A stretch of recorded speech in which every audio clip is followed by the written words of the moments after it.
মেহেরপুর সদর ইউনিয়ন পরিষদের গ্রাম পুলিশ ও ইউএনও এর সাথে মতবিনিময় সভা অনুষ্ঠিত হয়েছে।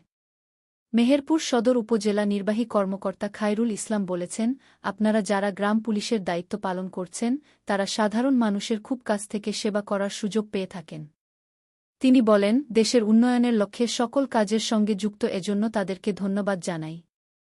মেহেরপুর উপজেলা নির্বাহী কর্মকর্তা খায়রুল ইসলাম মঙ্গলবার দুপুরে সদর উপজেলা পরিষদ মিলনায়তনে মেহেরপুর সদর উপজেলার গ্রাম পুলিশদের সাথে মতবিনিময়কালে একথা বলেন। মতবিনিময় সভায় মেহেরপুর সদর উপজেলার সকল ইউনিয়ন পরিষদের গ্রাম পুলিশ অংশগ্রহণ করেন। মুজিবনগর খবরে নিউজ পেতে যোগাযোগ। আসফারুল হাসান সুমন, উপদেষ্টা সম্পাদক, মুজিবনগরখবর.com, মেহেরপুর। নিউজের জন্য যোগাযোগ মোবাইল 017222266606। শাহেদুজ্জামান রিপন, যুগ্মবার্তা সম্পাদক, মুজিবনগরখবর.com, মেহেরপুর। নিউজের জন্য যোগাযোগ মোবাইল 017230043000। শহীদুল ইসলাম সাইদুল, বিশেষ প্রতিনিধি, মুজিবনগরখবর.com, মেহেরপুর। নিউজের জন্য যোগাযোগ মোবাইল 016701999955।